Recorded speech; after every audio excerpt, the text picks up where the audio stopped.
Okay, so I got these L's flipped over in the proper orientation, also moved them forward, so I'm experimenting with the forward bracket location where I don't have to cut the brackets at all. And so what I've done is I've slid this part back. This is now the mobile part because this is sitting on the drawer and this doesn't want to move since friction. So this is slid out the back. So it's as if, you know, the drawer has been extended a little bit. So you can start to get a good idea of how it's gonna look, all right? And it's not that bad. Again, this is gonna be brought up into the wood because I'm gonna do a router in a minute to make a recess for this because it's gonna naturally occur once I put this piece of wood in here.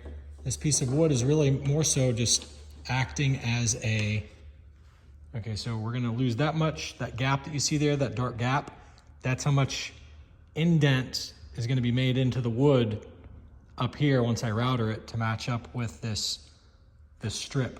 So this oak strip, its purpose really is to create a little bit of lip to where we're not completely destroying our existing lip. Because remember, these are slid into like a C channel into the other piece of wood. I forget what the word for that is, but I don't want to just get rid of all of this wood right here and make it flush with the plywood. I want it out a little bit so that there's still a little bit of a lip, but the little bit of a lip is negligible, kind of a moot point, because frankly, all the weight is going to be held up by these guys. These guys are holding up a tremendous amount of weight, okay? It's like somebody's holding the drawer from underneath. You know, the drawer is sitting on flat ground, so to speak, with a gap, okay? But it's sitting on flat ground on two sides and it's very sturdy on both sides. So, I can't do the hammer down yet to imprint the where the nut is and the bolt, because I still need to move this over. And to move this over, I've got to shave away with the router. And to shave away with the router, I first have to attach this, okay, to it. And that way I know where I'm going to. So next step is attach this. I got to go find the screws that I had to be able to do that and go from there. So that's what that's about. Anyhow.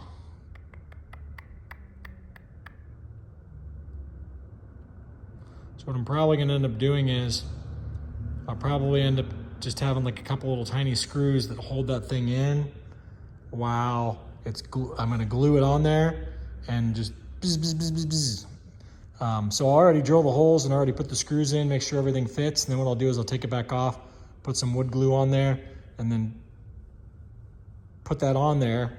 That way it's a reinforcement down that whole length with the wood glue. It makes it all stronger. And then run the screws back through. Actually, I won't even need to run, I'll back the screws out after the glue dries. And then I'll go ahead and do the routering, and then I'll drill the holes for these.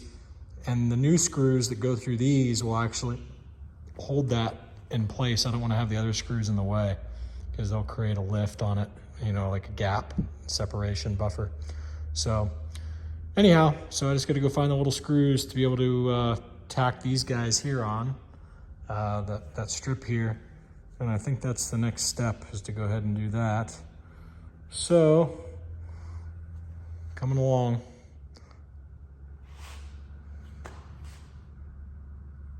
See ya.